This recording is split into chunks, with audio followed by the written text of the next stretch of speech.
The seven-stage empire collapse pattern. Why United States is at stage 5. Men in suits kept walking. We think collapse begins with tanks, sirens, and borders on fire. It usually begins with a balance sheet that can't balance, a ledger that won't lie, and a system sliding into insolvency. They'd picture traders, falling stocks, and headlines screaming, "Crisis." But that's not the real event. The real event was bankruptcy made visible. You lose it when you can't pay the bill. You lose it when the bond market says no. Insolvency is the bullet. Now zoom out, not to a battlefield, but to the map. Ports, bases, trade routes, alliances. For decades the web held, because the world needed dollars, and America could always borrow. But listen closely. That web is making a sound. A thin, dry crackle. That's not politics. That's stress in the balance sheet. At its peak, the American story looked like a parade. Aircraft carriers cutting the sea like steel knives. Skyscrapers standing like monuments to triumph. A currency so trusted it became the world's bloodstream. The world didn't just trade with America. The world stored its savings in America's promises. Cheap imports on bright shelves. Gas stations always open. A phone in every hand, made somewhere else, paid for with a card. The dollar felt like gravity. Invisible. Certain. The flags were everywhere too, not just at home. They were stitched into uniforms in deserts and jungles. They were painted on hangars, gates, and concrete walls, overseas. Every missile is steel, oil, and labor translated into money. Empires don't expand on courage alone. They expand on financing, and financing is always borrowed time. The illusion is that might creates wealth. The truth is that wealth pays for might. At the top of the mountain, that difference feels small. At the bottom, it becomes the whole story. And beneath the surface, the foundation was rotting. Not with one dramatic collapse, but with quiet corrosion. This is where the pattern begins. Not with an enemy, but with an addiction. You run deficits and nothing breaks. You print and the shelves stay stocked.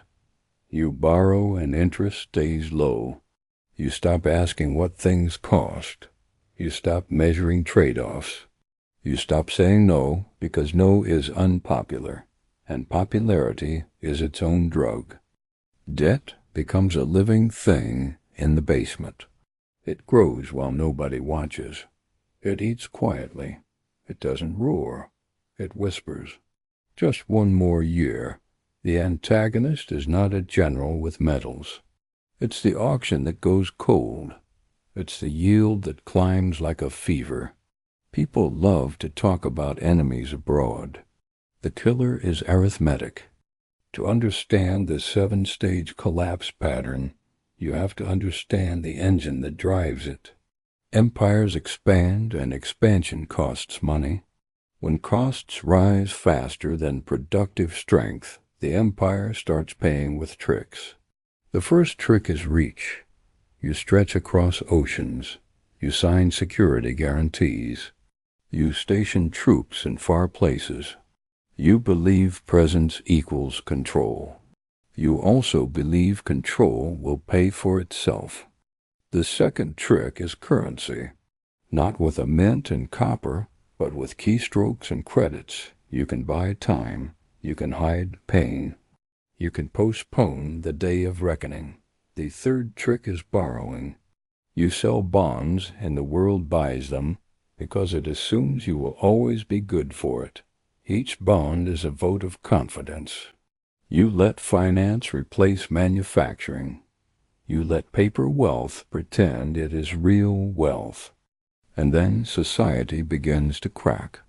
Not because people suddenly became bad, but because the system becomes unfair. Costs rise. Wages lag, trust leaks out, the streets feel colder.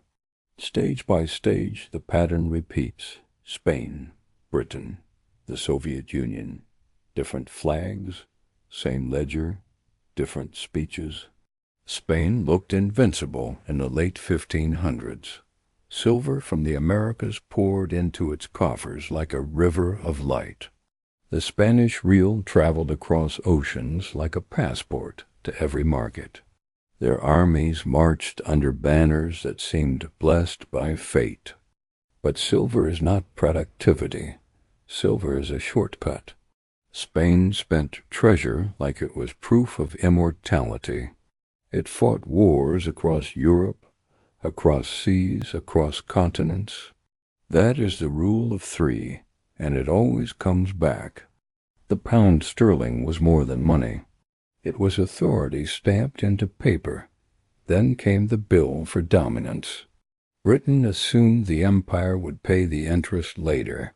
By 1931, Britain abandoned the gold standard and the pound fell hard. That was not just a policy shift. It was a confession. It was the reserve currency admitting it could not keep the old contract. World War II sealed it. The empire was too expensive to hold. Britain didn't lose India because it wanted to be generous. It lost India because the ledger said it couldn't afford the garrison. The Soviet Union offers the cleanest lesson. It had rockets, tanks, and nuclear firepower. It spent like a superpower on a smaller base. By the late 1980s, the Soviet sphere cracked. Just a system that ran out of solvency. Now, take that old pattern and lay it like tracing paper over the United States.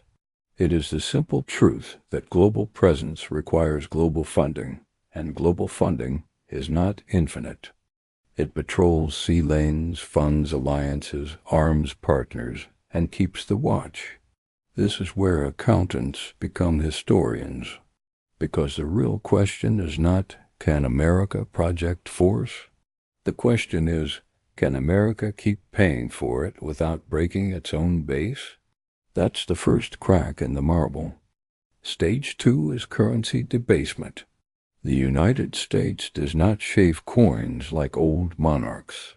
It expands money supply through modern systems, through credit creation, through emergency programs, through quiet machinery most citizens never see. The public feels it as prices. Rent rising, food climbing, insurance swelling. Each increase is a small amputation of purchasing power. It's not a headline. Then it borrows to pay interest on the borrowing. It's like taking a new loan to cover an old habit. You can keep talking while it rises. You can keep smiling while it reaches your chest. At some point, debt servicing becomes a dominant expense. A nation begins working not for its future, but to keep its creditors calm. Stage 4 is loss of productive capacity. It looks like efficiency. It looks like factories moved overseas because it was cheaper. But cheap is not free. You pay later with dependence. You pay later with hollowed skills and rusted towns. You trade muscle for mirrors. Production is power, not in speeches but in crises. When you can't build what you need, you must buy it. When you must buy it, you must have strong currency. This is where the damage becomes visible in the streets and in the mood. Trust fractures. Institutions feel distant. It's financial. When the ledger squeezes, people squeeze each other. When the future feels closed, everyone fights over scraps. Stage 6 is the loss of reserve currency status. It is a subsidy. It lets it borrow cheaply.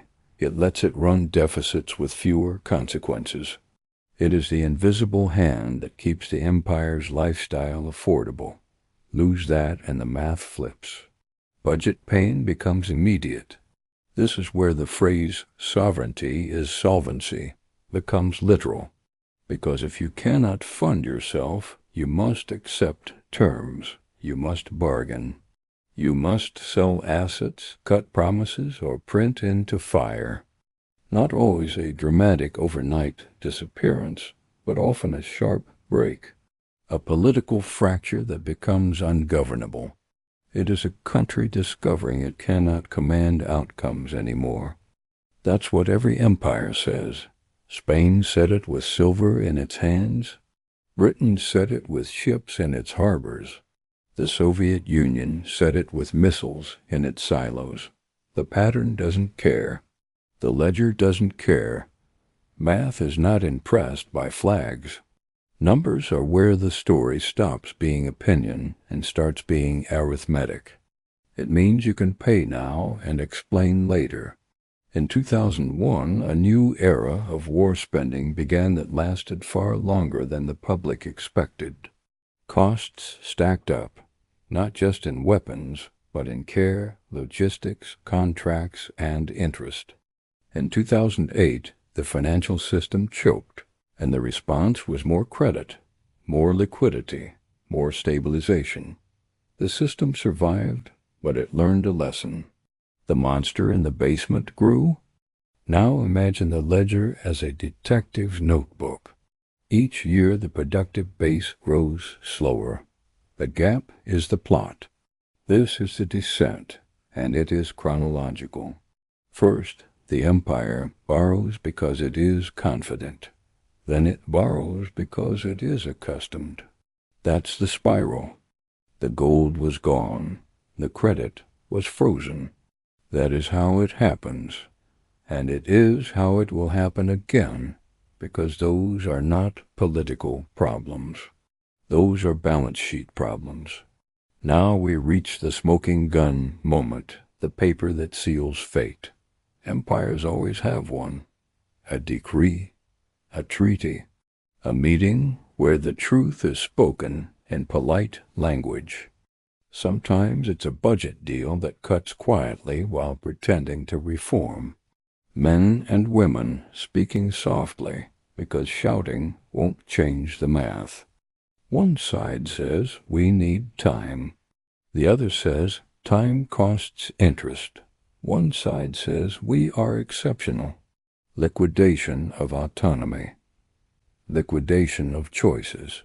Because once creditors set the conditions, policy becomes a narrow hallway.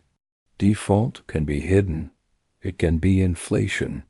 It can be devaluation. It can be a broken promise paid back in cheaper dollars. When the climax arrives, it feels sudden to the public. That's because the public doesn't watch the ledger. It is cold. It is the government cutting services. It is wages falling behind prices. It is a population feeling poor even while working harder. Hunger is the oldest economic statistic. Cold is the second. When heating becomes expensive, when food becomes thin, politics becomes brutal. The empire realizes it cannot do what it once did. It cannot bail out every crisis. It cannot promise the world stability. Sovereignty is solvency. Say it again. Sovereignty is solvency. If you cannot pay, you cannot command. If you cannot command, you are no longer an empire, even if your map still looks impressive. New currencies compete. New alliances form.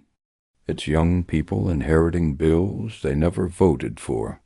It's infrastructure aging like teeth. It becomes austerity, lost growth, or a weaker currency. It becomes a scar in the national psyche. It becomes reactive. In the aftermath, people rewrite the story. They say, we fell because of politics, or we fell because of culture, or we fell because of enemies. Those are comforting myths. The harder truth is that the ledger decided. Accountants decided. Empires are just the visible skin over a financial skeleton. It is not that collapse is guaranteed tomorrow. It is that collapse becomes more likely when a nation treats arithmetic as optional. You cannot spend beyond production forever. You cannot outsource the base and keep the crown. You cannot print value without consequences. You cannot keep expanding obligations without eventually meeting a wall.